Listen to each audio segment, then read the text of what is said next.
only faculty room come. Sumana siya ang sitwasyon din eh. Pero so far, okay naman, chill naman ko naman. Madaras, smile. Nandiri ang mga ginikanan. Mabag kami nag-orientation yung information for the class.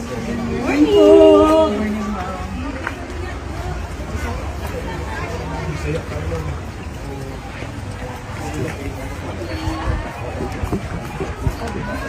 Saya.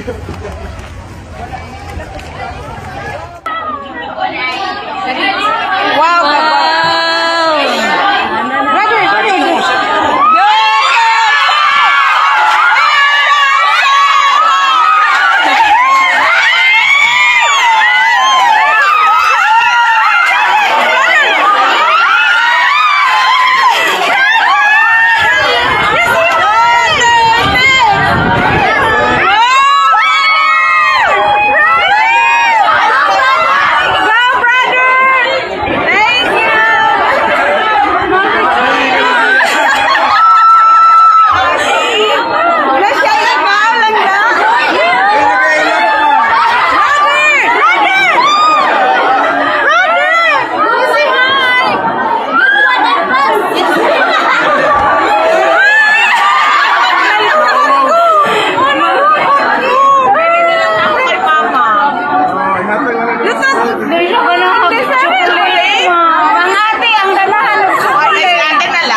a child who doesn't like chocolate. tingnan siya sa iyang doktor, bawal. Ay, bawal! That's why. Why? That's allergy mo.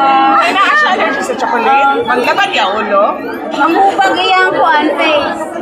Same sa iya ate, mangubag ang face. Wow ba? Pag-itsa na lang mali na ito ihot, ate. Ate na lang.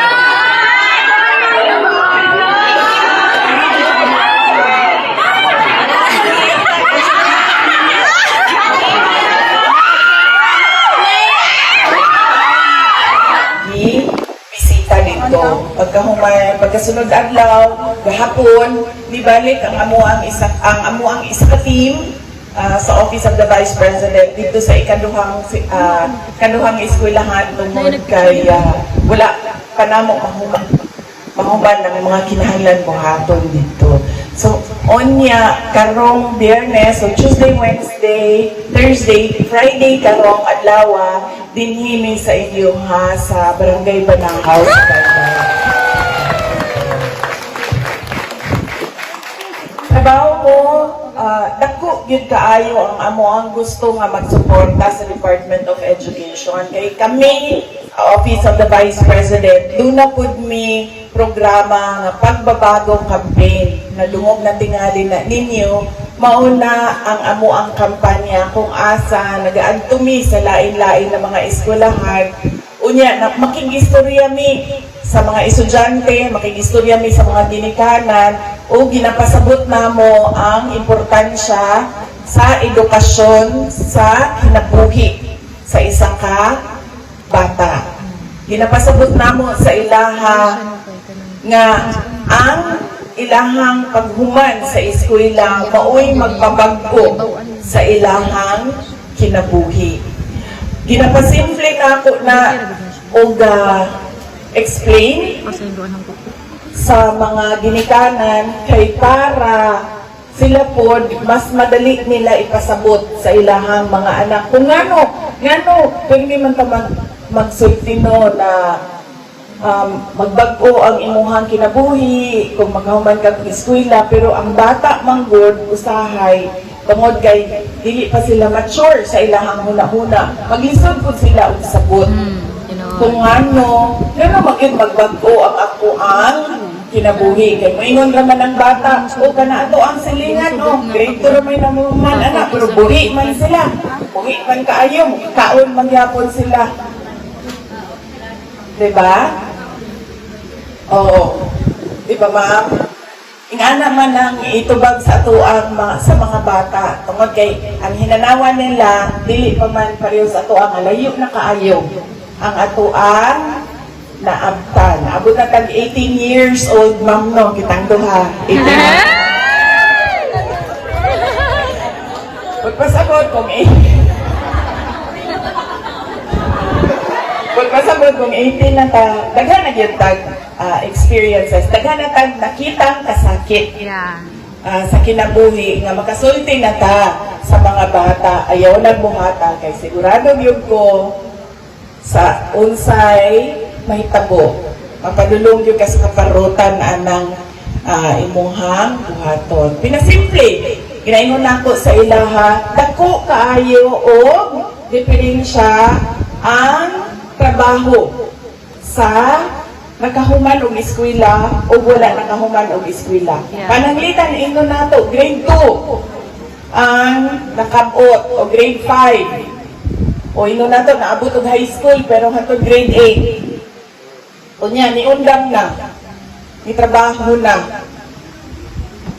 sa lain-laing rason, nakabuntis, naminyo, naglisod ang pamilya, kinahanglan mo tabang, lain-lain ang rason. So grade 8 ang nahuman. Lahi ra kaayo ang klase sa trabaho o ang sweldo sa nahuman o grade 8 kung ikumpara nato sa nahuman o ingno nato o education, nahimong maestra o naging nurse o nagtrabaho sa bangko o nahimong engineer o kung unsa man na ang iyahan, nagtrabaho sa hotel o kung asa man siya nagtrabaho, dako kaayo o diferensya sa trabaho sa sweldo. Ang uy, ilan ang kabuo? Ano ang anak?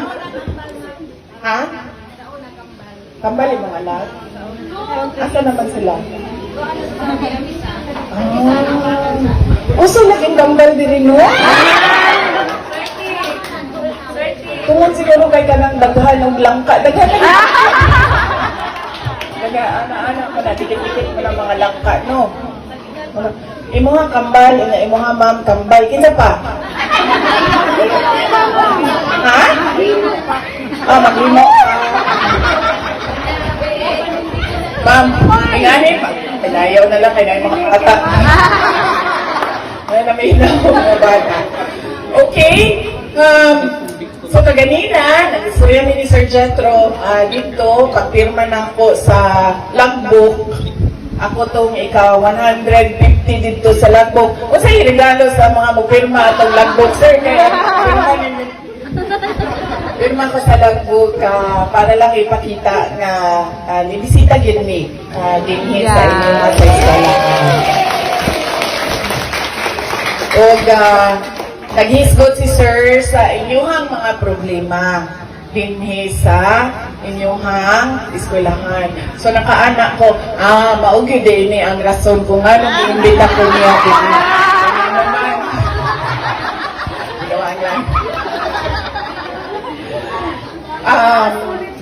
Kaso, mao ang ginasulti ni sir nga dako ninyo nga panginahanglan dinhi sa inyong lugar. Sulayan na mo pangita og donor para sa classroom.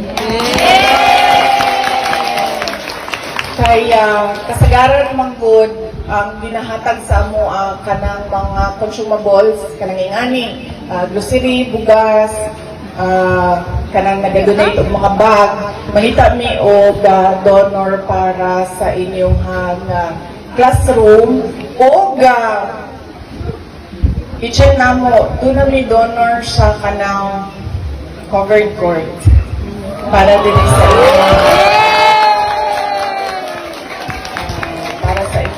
covered court. Basketball court actually ito siya. Double with covered court. So, ana si Sir, yes, ang ako.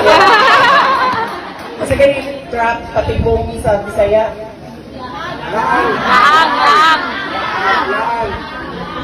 Ana si Sir, yes, success. Dili ay, Department of Education kami prioridad ginamo ang school building program sa Department of Education. Unfortunately, dili yun na siya kaya bugdon ang kakulangan sa mga classrooms. Muna kinahanglan mag-innovate yun ang mga teachers o ang Department of Education paun sa makadeliver gihapon sa panginahanglanon sa mga bata despite sa bisan pa man na dunay challenges dinha sa school infrastructure mismo. So, maunang ganahan ko nga moadto sa mga imbitasyon nga ang istoryahan o ang mga kinahanglan buhaton o mga kinahanglan tagaan og solusyon nga related sa edukasyon sa ato ang kabataan. Usabon na ko ako ang pagpasalamat, nalipay yung ko dako nga nakauban ta mo dinhi. Yes, ma'am. Pero kinahanglan ko maghinay-hinay, ma'am, kay sila po ang mapas mo dito sa Pinas para sa ilahang rice distribution sa ato ang mga toda drivers. Ug kaganina na yung mga nag-request og picture. Yes, ma'am. Ayuson lang nato para paspas ang ato ang individual photos. Individual photos na ato ang buhaton kay para para dili tabunan og smiley.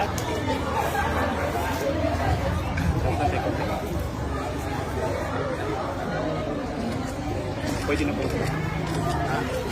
Nice.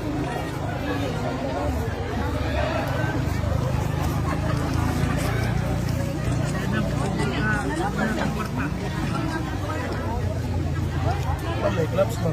Okay, sa kuan ni siya. Saan siya napunuan? Lalang pa yan, ma'am. Langka, ma'am. Asa naman to